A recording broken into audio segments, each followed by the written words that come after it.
नमस्कार। जगत गुरु भगवान श्री कृष्ण जी के चरणों में कृतज्ञतापूर्वक वंदन करता हूँ। सनातन संस्था एवं हिंदू जनजागृति समिति की ओर से धर्म संवाद के इस विशेष कार्यक्रम में मैं कार्तिक सालुंके आप सभी का हार्दिक स्वागत करता हूँ।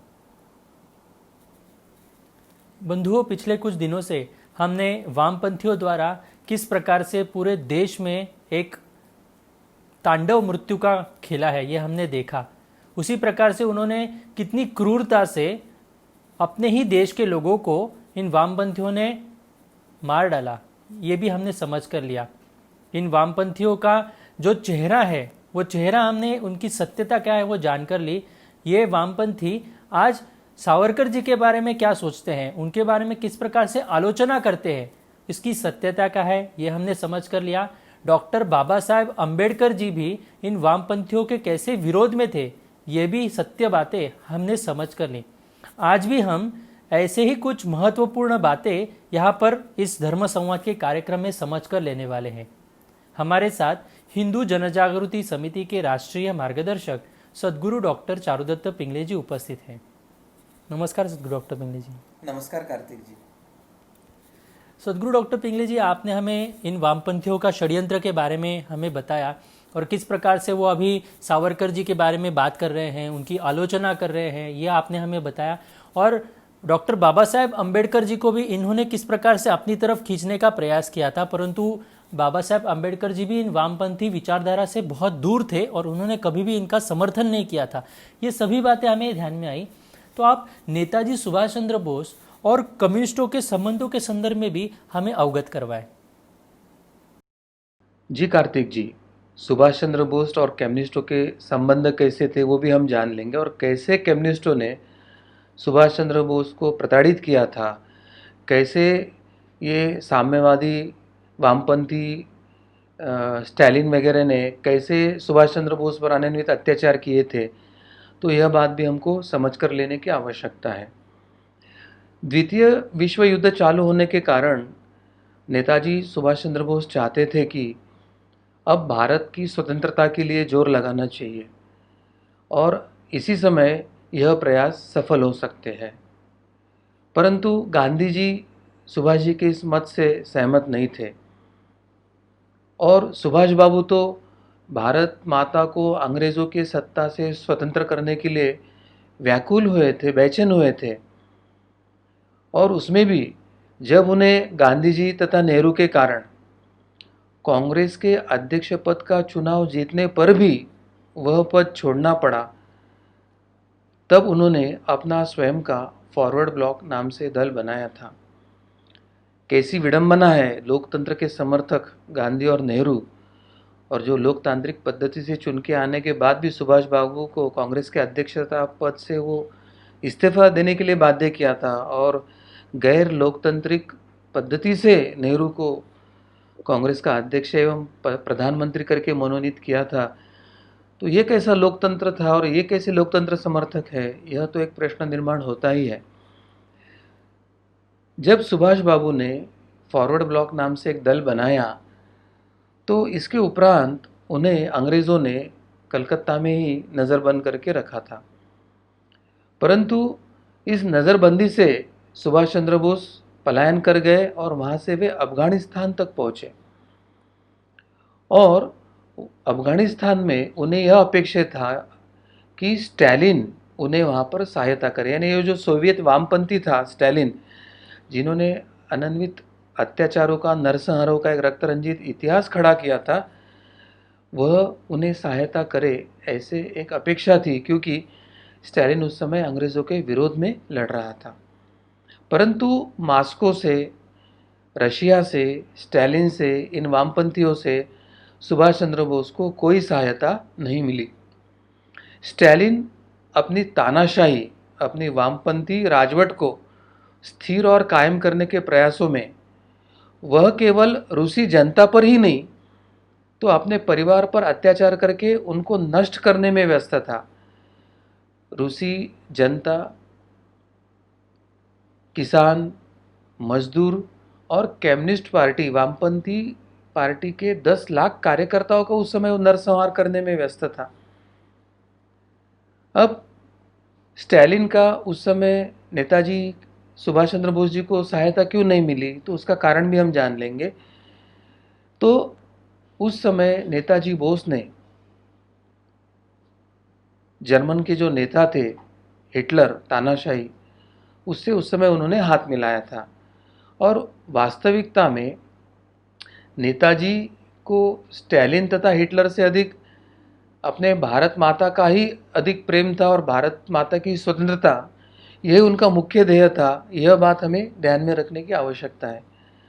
और सुभाष चंद्र बोस ने हिटलर की सहायता तो ली, परंतु सुभाष चंद्र बोस कभी भी हिटलर के प्रशंसक नहीं थे। यह सत्य भी और तथ्य भी हमें जानने की आवश्यकता है, क्योंकि उन्होंने अपने एक जर्मन मित्र को 25 मार्च 1936 में ही एक पत्र लिखा था, और उस पत्र में उन्होंने हिटलर के जो 14 मार्च 1936 का उसका एक जो भाषण था, और उस भाषण को उसने अपनी जो आत्मचरित्र का पुस्तक था माइन काम्फ, इसमें उस भाषण को लिखा था। तो उस विचारों को नेताजी सुभाष चंद्र बोस ने, यह उपनिवेशवादी विचार है, यह स्वार्थी और घमंडी विचार है, यह अत्यंत संकीर्ण विचार है, ऐसे स्पष्ट शब्दों में कड़ी आलोचनात्मक उन्होंने कहा था, और वह उनके मित्र को पत्र में भी लिखे थे। आखिर 29 मई 1942 के दिन सुभाष चंद्र बोस जर्मनी के सर्वोच्च नेता एडोल्फ हिटलर से मिले भी थे प्रत्यक्ष, लेकिन हिटलर को भारत के विषय में कुछ विशेष रुचि नहीं थी, और उन्होंने सुभाष चंद्र बोस जी को सहायता का कोई स्पष्ट वचन भी अपने भेंट में नहीं दिया था। और सुभाष चंद्र बोस को ये साम्राज्यवादी अंग्रेज, जिसका 1/3 से अधिक विश्व पर राज्य था, तो इन तानाशाहों के अलावा अन्य किसी से सहायता मिले, ऐसा उस समय रास्ता भी नेताजी को नहीं दिख रहा था। और इसलिए उन्होंने हिटलर की सहायता लेने का प्रयास तो जरूर किया, मगर हिटलर ने उन्हें कोई स्पष्ट वचन नहीं दिया था। परंतु उस समय हिटलर ने अपने आत्मचरित्र माइन काम्फ में जो लिखा था, और उसमें भारत और भारतीय लोगों की जो बुराई किया था, इस विषय पर सुभाष चंद्र बोस ने हिटलर से अपनी स्पष्ट नाराजगी व्यक्त किया था। और इस संदर्भ में हिटलर ने उन्हें यह जरूर आश्वासन दिया था और माफ़ी भी मांगी थी, और कहा था कि माइन काम्फ के अगले संस्करण में वह परिच्छेद निकालकर भारत और भारतीयों के बारे में जो उन्होंने आलोचना और टीका टिप्पणी किया है, वह निकाल देंगे, इस तरह से उन्होंने कहा भी था। तो इस तरह से सुभाष चंद्र बोस जी के तानाशाह जो हिटलर थे, तो उसके संदर्भ में ऐसे उनके संबंध थे। तो दूसरी ओर जो स्टालिन, जो स्वयं वामपंथी था, तानाशाह भी था, और जिसका इतिहास रक्तरंजित और नरसंहार का था, तो उसने भी ऐन वक्त पे सुभाष चंद्र बोस के पेट में छुरा घोंपा था। सहायता का एक ऐसे वचन तो दिया था, परंतु प्रत्यक्ष अफगानिस्तान में जाने के बाद सहायता नहीं किया था। और वो इसलिए नहीं किया था कि सुभाष चंद्र बोस ने हिटलर के साथ हाथ मिलाया करके।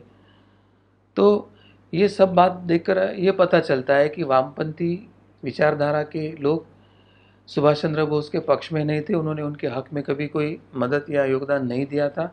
तो एक प्रारंभिक स्तर पर यह हमें दिखाई देता है कि अंतर्राष्ट्रीय स्तर पर जो वामपंथ था, उसमें स्टालिन ने सुभाष चंद्र बोस से दूरी करके रखी थी, और भारतीय स्वतंत्रता के लिए ना तो प्रत्यक्ष ना तो अप्रत्यक्ष उन्होंने कोई सुभाष बाबू की सहायता किया था।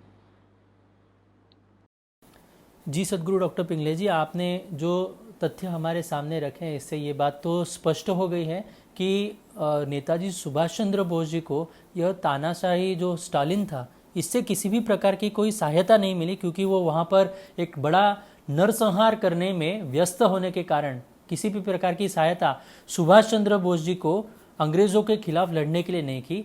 और इसी के लिए नेताजी सुभाष चंद्र बोस जी को हिटलर से मदद के लिए जाना पड़ा। ये बात हमें ध्यान में आई। परंतु ऐसे भी कहा जाता है कि नेताजी सुभाष चंद्र बोस जी को कथित तैपई के हवाई जहाज दुर्घटना में उनकी मृत्यु ही नहीं हुई थी, तो उन्हें तो रशिया के कम्युनिस्ट नेता स्टालिन ने साइबेरिया में बंदी बनाकर रखा था, और रूसी वामपंथियों ने उसमें अंग्रेजी सत्ता की ही सहायता की थी। तो इसमें तथ्य क्या है और इसमें वास्तविकता क्या है, ये भी आप हमारे दर्शकों को बताएं, क्योंकि ये बहुत जगह पर अभी ये इसके बारे में बताया जा रहा है और एक गलत गलत अफवाहें भी फैलाई जा रही है। तो आप हमारे दर्शकों को सत्यता क्या है वो बताएं। कार्तिक जी, सुभाष चंद्र बोस जी का मृत्यु का एक अत्यंत रहस्यमय और एक गूढ़ पद्धति से एक चर्चा इतने वर्षों से भारत में चल रही है। और ऐसा कहा जाता है कि ताइपेई के कोई विमान दुर्घटना में उनका मृत्यु नहीं हुआ था और प्रत्यक्ष में वे स्टालिन के कैद में थे और उन्होंने आखिरी समय रशिया में निकाला है। इस प्रकार के कुछ तथ्य सामने आए हैं। उसके बारे में क्या सत्य है वो अभी हम समझ कर लेंगे। विश्व युद्ध में पहले स्टालिन और हिटलर एक ही पक्ष में थे, परंतु हिटलर ने अनाक्रमण की जो संधि थी उसको तोड़ा और जब जर्मनी ने रशिया पर आक्रमण किया तो इसके कारण रशिया का जो तानाशाह था स्टालिन, उसके मन में हिटलर की मैत्रीता निकल गई और उसने हिटलर से शत्रुता किया था। और हिटलर से शत्रुता होने के कारण द्वितीय महायुद्ध में स्टालिन मित्र पक्षों के साथ यानी इंग्लैंड के पक्षों में खड़ा हुआ था। तो इसका परिणाम क्या हो गया कि इंग्लैंड, फ्रांस, रशिया, चीन और अमेरिका वे एक पक्ष में आ गए तथा जापान, जर्मनी, इटली यह दूसरे पक्ष में हो गए थे। जापान पर अमेरिकी सेना ने अणुबॉम्ब डालने के बाद जापान ने एकाएक युद्ध विराम घोषित कर दिया था और दूसरी ओर हिटलर की सेना हार रही थी। ऐसे में जापान के सहायता से लड़ने वाले जो सुभाष चंद्र बोस की आज़ाद हिंद सेना थी, तो उनको किसी से भी मदद न मिलने के कारण आज़ाद हिंद सेना पूरी तरह से असहाय बनी थी और बड़ा नुकसान उनको उठाना पड़ा था। तो इस संदर्भ में भाजपा के जो नेता है सुब्रमण्यम स्वामी, उनका अध्ययन के आधार पर वे कुछ कहते हैं कि विमान दुर्घटना के समय ताइवान जापानियों के कब्जे में था। उसके बाद उस पर अमेरिकी सेना का कब्जा हो गया था। अब दोनों देशों के पास इस बात का कोई रिकॉर्ड नहीं है कि उस दिन वहाँ कोई विमान दुर्घटना हुई थी। यानी एक तथ्य तो सामने आ गया, ना तो जापान के पास कोई ऐसा प्रमाण था, ना तो अमेरिका के पास कोई ऐसा प्रमाण था जिसके आधार पर यह कह सकते थे कि वहाँ पर विमान दुर्घटना हुई है और उसमें किसी की मृत्यु हुई है और उसमें एक सुभाष चंद्र बोस हो सकते हैं। तो यह बात एकदम वहाँ से निकल जाती है। अब डॉक्टर स्वामी आगे कहते हैं कि 1991 के सोवियत विघटन के बाद एक सोवियत स्कॉलर ने मुझे बताया था कि नेताजी तो ताइवान गए ही नहीं थे। तो ताइवान में गए नहीं तो ताइवान के किसी विमान दुर्घटना में उनका मृत्यु की कोई संभावना ही नहीं थी। वे साइगोन से सीधा मंचूरिया गए थे और जहां उन्हें हमने गिरफ्तार किया था, यानी रूस ने या स्टालिन की सेना ने उन्हें वहां पर गिरफ्तार किया था। तो गिरफ्तार करने के बाद स्टालिन ने उन्हें साइबेरिया के युकुत्स्क इस जेल में भिजवा दिया था। अब डॉक्टर स्वामी कहते हैं कि नेहरू के जो स्टेनोग्राफर श्यामलाल जैन है, इन्होंने जो शाहनवाज जांच समिति के सामने जो गवाही दिया था, उस गवाही में भी एक जिक्र ऐसा आता है। नेहरू के जो स्टेनोग्राफर जैन थे, उन्होंने कहा था, आयोग के सामने साक्ष्य में कहा था कि 1947 में उन्हें एक रात नेहरू जी का संदेश मिला कि वे तुरंत उन्हें मिलने आए और उनके निवास तीन मूर्ति पर नहीं बल्कि आसफ अली के यहाँ, जो उस समय दरियागंज में रहा करते थे, तो आसफ अली के यहाँ नेहरू जी ने जैन जी को बुलाया था। तो जैन जी के साक्ष्य के अनुसार नेहरू ने उन्हें ब्रिटिश प्रधानमंत्री एटली के लिए एक पत्र डिक्टेट कराया था और जिसमें उन्होंने कहा था कि उन्हें स्टालिन से यह संदेश प्राप्त हुआ है कि सुभाष चंद्र बोस जीवित है और उनके कब्जे में है। डॉक्टर स्वामी ने इसके बारे में बताते हुए आगे कहा है कि स्टालिन सुभाष चंद्र बोस से इसलिए नाराज थे क्योंकि दूसरे विश्व युद्ध के दौरान उन्होंने उनके सबसे बड़े दुश्मन हिटलर के साथ हाथ मिलाया था। प्रत्यक्ष में हिटलर और स्टालिन प्रारंभ में वे एकत्रित ही थे और उसके कारण सुभाष चंद्र बोस जी के जैसे स्टालिन से संबंध थे, वैसे हिटलर से भी थे, परंतु हिटलर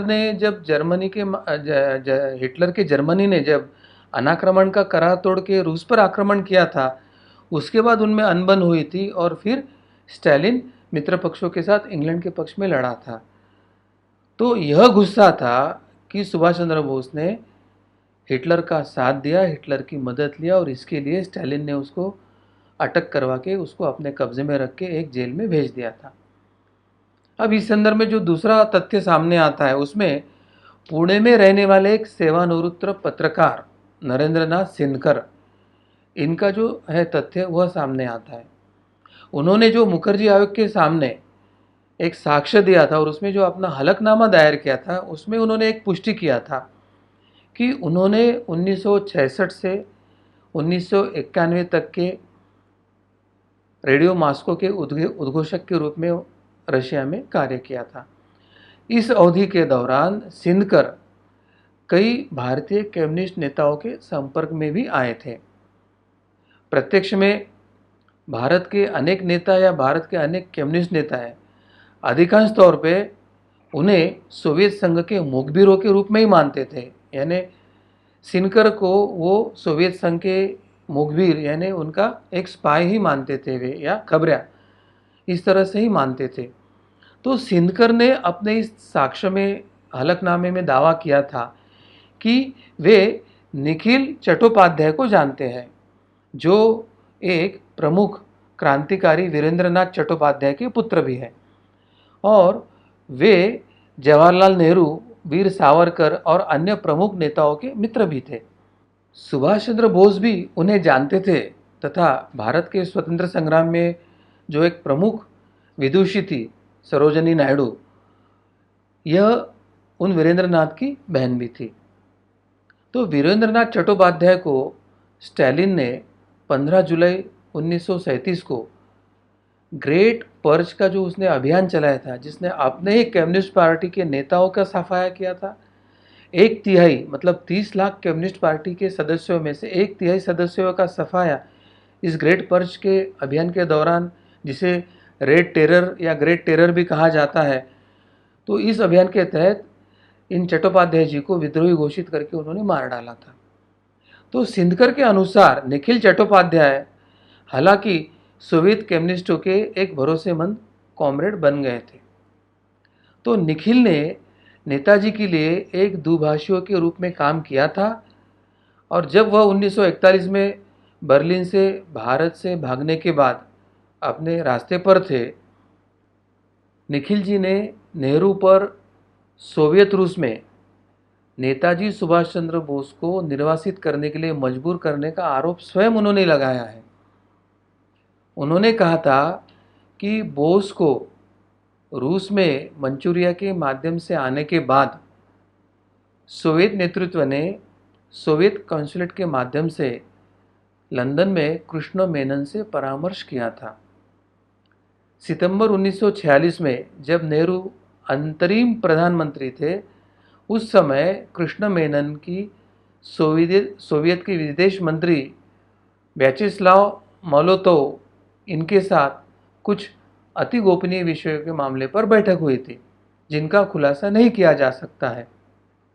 और उसके संदर्भ में जो एक वृत्त छपकर आया था, वह आप अभी स्क्रीन पर भी देख रहे हैं। तो इसमें कृष्ण मेनन ने स्पष्ट रूप से नेहरू के पक्ष में जोर दिया और स्टालिन को इस जानकारी को किसी के भी सामने खुली न करने का आग्रह भी किया, क्योंकि नेहरू प्रधानमंत्री बनने वाले थे और जो एक कट्टर सोवियत समर्थक नीति का पालन करेंगे, ऐसा कृष्ण मेनन ने रूस के विदेश मंत्री को आश्वासन दिया था। अपने हलफनामा के अंत में सिंदकर ने निखिल चट्टोपाध्याय की 1968 में ओम्स्क यानी दक्षिण पश्चिम साइबेरिया में सुभाष चंद्र बोस के साथ हुई मीटिंग का उसमें हवाला भी दिया है। तो इससे यही स्पष्ट होता है कि स्टालिन ने मंचूरिया से सुभाष चंद्र बोस को अरेस्ट करवाया था, उसको उसने दूर साइबेरिया में कैद में भी डाल के रखा था। दूसरे महायुद्ध में सुभाष चंद्र बोस ने हिटलर की मदद लेने के कारण गुस्सा आने पर स्टालिन ने यह बर्बरतापूर्वक कदम उठाया था। और सबसे महत्व की बात कि अगर सुभाष चंद्र बोस जीवित है, ऐसी अगर आशंका निर्माण होती है तो अपना प्रधानमंत्री पद संकट में हो सकता है। इसलिए उन्होंने इंग्लैंड को भी खत लिखा था, ऐसा स्पष्ट तथ्य सामने तो है। उनके जो स्टेनोग्राफर थे जैन जी के जो तथ्य और साक्ष्य उन्होंने दिया उसमें, परंतु कृष्ण मेनन ने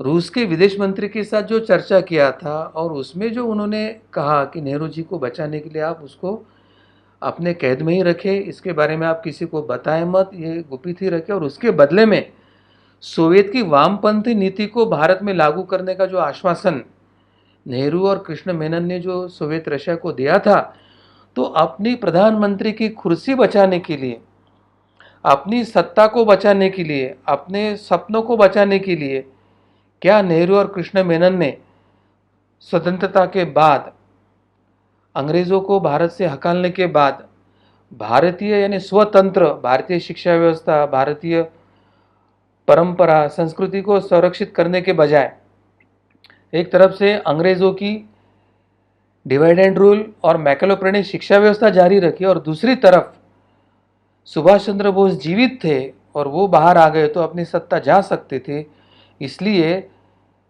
नेहरू ने निरंतर वामपंथ को, सोवियत पंथ को या सोवियत की जो मॉड्यूल थी उस मॉड्यूल को भारत में लागू कर करके इस लोकतांत्रिक देश को वामपंथ तानाशाह का स्वरूप देने का प्रयास किया। यह स्पष्ट हो रहा है। अब नेहरू जी के और कृष्ण मेनन जी के इस भेंट के संदर्भ में नेताजी सुभाष चंद्र बोस को कैसे छुड़ाने के न पीछे क्या षड्यंत्र था, अपनी सत्ता बचाने के लिए सब कुछ किया क्या, ऐसे अनेक प्रश्न डॉक्टर स्वामी जी ने जो तथ्य कुछ सामने रखे हैं या आयोग के सामने जो आने वाले जो हलफनामे हैं उसके आधार पर, तो उससे यह स्पष्ट हो जाता है कि इन वामपंथी नेताओं ने ना तो सुभाष चंद्र बोस को मदद किया था, किंबहुना उनको अटक करके उनको अज्ञातवास में रख के एक इतना बड़ा पाप और अत्याचार किया है, भारत के साथ एक इतना बड़ा विश्वासघात किया है, भारत के इतने उच्च नेता के साथ इतने अमानवीय तरीके से उन्होंने काम किया है। तो वामपंथी ये सुभाष चंद्र बोस के विरोध में कार्य करते थे और हिटलर ने कभी स्पष्टता से मदद का आश्वासन नहीं दिया और प्रत्यक्ष में कुछ मदद नहीं किया था। तो दिखावे के लिए ये लोग सुभाष चंद्र बोस की सहायता के लिए सामने आए से दिखता है, परंतु प्रत्यक्ष स्वाभिमान से जागरूक जो भारतीय लोग थे और जिन्होंने ये आज़ाद हिंद फौज में अपना सहभाग लिया था, इनके देशभक्ति, इनके त्याग, इनके प्राणार्पण से सुभाष चंद्र बोस ने इतना बड़ा एक स्वतंत्र संग्राम सैनिकी या सशस्त्र क्रांति के द्वारा निर्माण किया था, वही ध्यान में आता है कार्तिक जी। और इसलिए यह जो छिपाया हुआ इतिहास है, ये वामपंथ का ये झूठा षड्यंत्र पूर्वक छुपाया गया इतिहास है, यह इतिहास अब सबके सामने रखकर, सभी तथ्यों को सामने रखकर यह पर्दाफाश करने की आवश्यकता है। सरकार इस तथ्य के संदर्भ में एक अधिकृत अपना बयान देकर इसका सत्य और तथ्य समाज के सामने रख के इस देश को भ्रम से बाहर निकालने की आवश्यकता है। हम सर्वसामान्य नागरिक के तौर पर सरकार से सत्य और तथ्य जानने की अपेक्षा करते हैं और सरकार इसमें कुछ सकारात्मक पहल करे, ऐसे अपेक्षा भी कर रहे हैं। जी सदगुरु डॉक्टर पिंगले जी, आपने जो तथ्य और जो प्रमाण हमारे सामने रखे हैं, कुछ उदाहरण हमारे सामने आपने जो रखे हैं, इससे ये बात स्पष्ट हो जाती है कि नेताजी सुभाष चंद्र बोस जी की उस तैपई के हवाई जहाज में हत्या नहीं हुई थी और उनका एक्सीडेंट नहीं हुआ था। उनको तो इस रशिया के वामपंथी, ये जो था कट्टरपंथी स्टालिन, इसने उन्हें गिरफ्तार कर लिया था और इसके कारण उनका एक छल वहाँ पर किया गया था। और हमें ये समझ कर लेना होगा कि अपनी सत्ता की कुर्सी बचाने के लिए भारत के तत्कालीन प्रधानमंत्री जी ने किस प्रकार से इस ओर दुर्लक्ष्य किया, ये पता होते हुए भी इस प्रकार से ये षड्यंत्रपूर्वक कार्रवाई ये जो की है, तो ये अत्यंत निंदनीय है और ये अभी हमें सबको समझ कर लेना चाहिए। इस विषय में डॉक्टर स्वामी जी भी पहल कर रहे हैं, ये भी हमें जान कर लिया। परंतु मैं आपसे ये पूछना चाहता हूँ कि ये जो आरोप हो रहे हैं, तो स्वतंत्रता के समय भारतीय कम्युनिस्टों की नीतियां सुभाष चंद्र बोस के विरोध में और ब्रिटिश सत्ता के लिए अनुकूल थी, तो क्या यह भी बात सत्य है क्या? इसके बारे में भी आप हमें बताएं। कार्तिक जी, यह आरोप नहीं तो यह सत्य है कि स्वतंत्रता के समय भारतीय कम्युनिस्टों की जो नीतियां थी वो केवल सुभाष चंद्र बोस के विरोध में थी, इतना ही नहीं तो वो भारत के भी विरोध में थी और ब्रिटिश सत्ता के अनुकूल थी। क्योंकि सबसे पहले तो भारत के विरोध में कैसे है कि उन्होंने मुस्लिमों का समर्थन किया था अलग पाकिस्तान के लिए और जिन्ना के सपोर्ट में वो खड़े हुए थे। दूसरा, यानी हैदराबाद के निज़ाम भारत में विलीन ना हो तो उनके रजाकार के तरफ से एक कम्युनिस्ट लड़े थे। तो एक तरह से उन्होंने भारत के विरोध में उन्होंने कार्य किया था। दूसरी तरफ सुभाष चंद्र बोस का तो विरोध किया ही किया था। और तीसरी जो बात है कि अंग्रेज़ों का समर्थन किया था उन्होंने, तो यह सब तथ्य हमें समझ कर लेने की आवश्यकता है। तो ये वामपंथी ना तो भारत के समर्थन में थे, ना तो सुभाष चंद्र बोस के समर्थन में थे, ये समर्थन थे पाकिस्तान के, ये समर्थन कर रहे थे हैदराबाद के निज़ाम का, ये रजाकार के तरफ से भारत के विरोध में लड़ रहे थे, ये जिन्ना को प्रमोट कर रहे थे। और अभी अभी जेएनयू में जो वीर सावरकर मार्ग का प्रकरण हुआ उसमें भी उन्होंने वीर सावरकर का नाम बदलकर बैरिस्टर जिन्ना का नाम दिया। यह सब संकेत यही कर रहे कि स्वतंत्रता के ही नहीं तो आज 2020 में भी ये वामपंथी जिन्ना और पाकिस्तान के समर्थक है, भारत के नहीं, यह स्पष्ट होता है। द्वितीय विश्व युद्ध के दौरान ये जो कम्युनिस्ट पार्टी ऑफ इंडिया है, जिसे हम सीपीआई कहते हैं, उसने खुलकर ब्रिटिश साम्राज्यवाद का समर्थन किया था। कम्युनिस्ट सोवियत संघ पर हिटलर द्वारा जब नाजी हमला हुआ तो फिर रशिया ने मित्र पक्षों का साथ दिया और उनके साथ मिलकर युद्ध किया। उसका यही कारण था,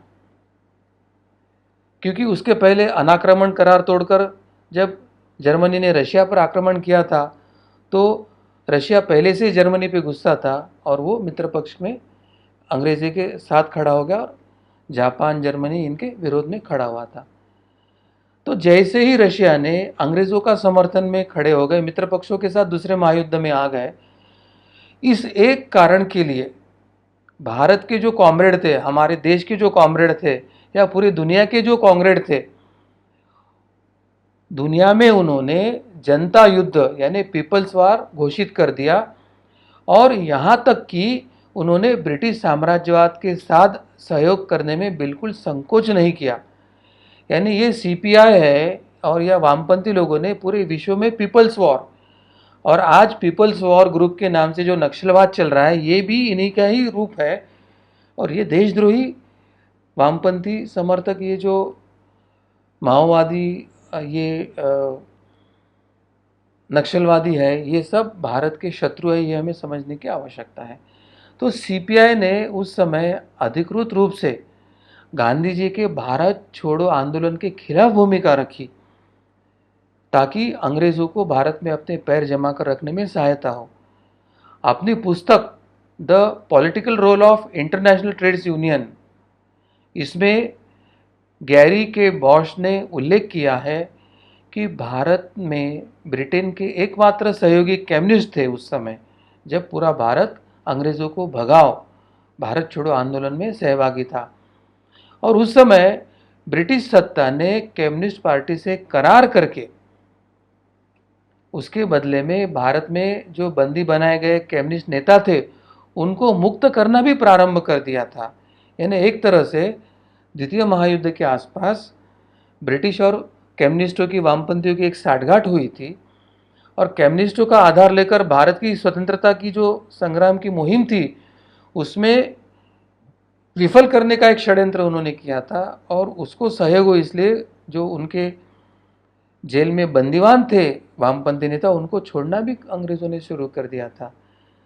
इतना ही नहीं तो कांग्रेस के नेतृत्व में जो कर्मचारी यूनियन थी उस पर नियंत्रण करके उन्हें कम्युनिस्टों को चलाने के लिए अंग्रेज़ों ने प्रोत्साहित भी किया था। तो देखो, भारतीय स्वतंत्रता संग्राम में वे सावरकर को पूछते कि आपका योगदान क्या है, और आपने तो अंग्रेज़ों की माफ़ी मांगी थी।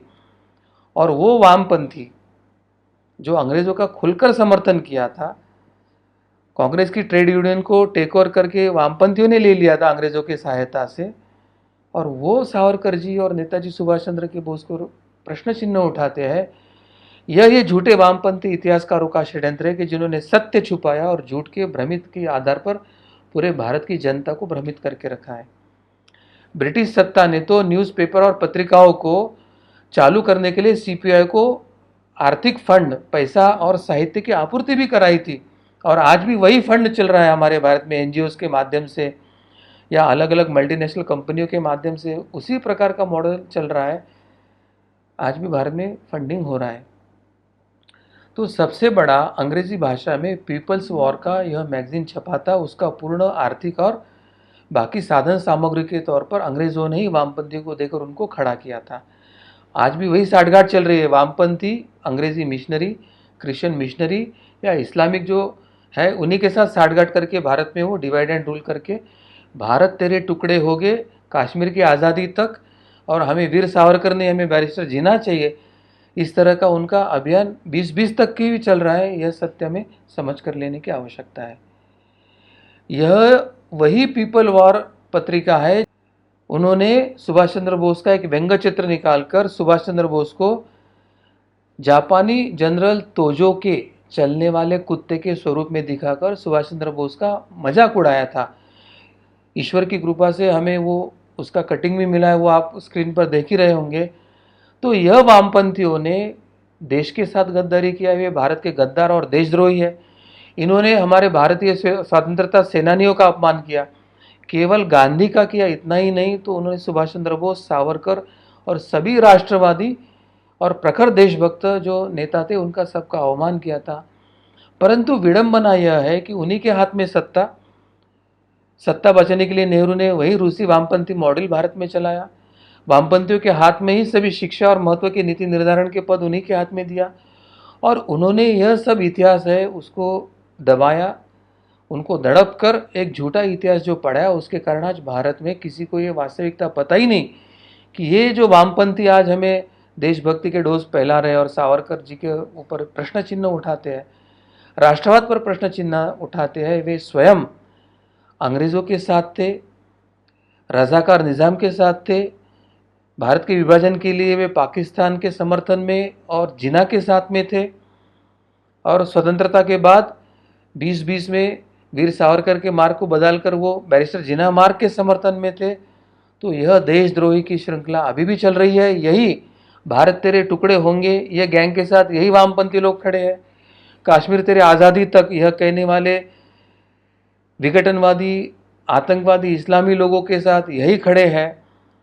तो अभी भी इतिहास बदला हुआ नहीं, मगर आंखें खोलकर देखने के लिए जो आपको दृष्टि चाहिए, वही इस झूठे इतिहास और ये अंग्रेजी मैकोले प्रणीत जो शिक्षा तंत्र है, उसने एक आंखों पर जो पर्दा लाया है, उस पर्दा को फार्श करने की आवश्यकता है। आंखों पर का पर्दा फार्श करके ये सत्य भारतीय जनता को बताने की आवश्यकता है। और साम्यवाद भारत के शत्रु थे, सुभाष जी के शत्रु थे, गांधी जी के शत्रु थे, वे मित्र थे, रजाकार और निज़ाम के वे मित्र थे, जिन्ना और पाकिस्तान के। यह हमें समझ कर लेने की आवश्यकता है, और यह सत्य इतिहास कार्तिक जी अभी सामने लाकर समाज तक पहुंचाने की आवश्यकता है।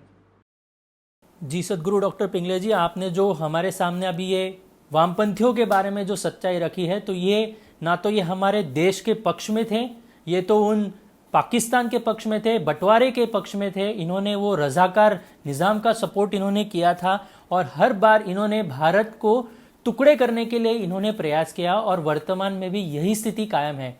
भारत के स्वतंत्रता के लिए लड़ने वाले नेताजी सुभाष चंद्र बोस जी को इन्होंने किस प्रकार से उनका आलोचना की है, ये हम देख सकते हैं। इसकी तथ्य और इसके प्रमाण भी न्यूज़पेपर कटिंग के साथ इनके मैगजीन के बारे में हमारे सामने यहाँ पर दिखाई गई है। तो ये वामपंथियों की सच्चाई क्या है, ये आप सभी को ध्यान में होगा, और इन सच्चाई को अभी हमें लोगों के सामने उजागर करना होगा। जैसे सदगुरु डॉक्टर पिंगले जी ने कहा कि हमारे पर्दाफाश, आंखों के सामने जो पर्दा आया हुआ है, उस पर्दे को दूर करके आज हमें लोगों के सामने ये सच्चा इतिहास रखना होगा। यही हम सभी का कर्तव्य है, और सभी हिंदुओं को जागरूक करना होगा।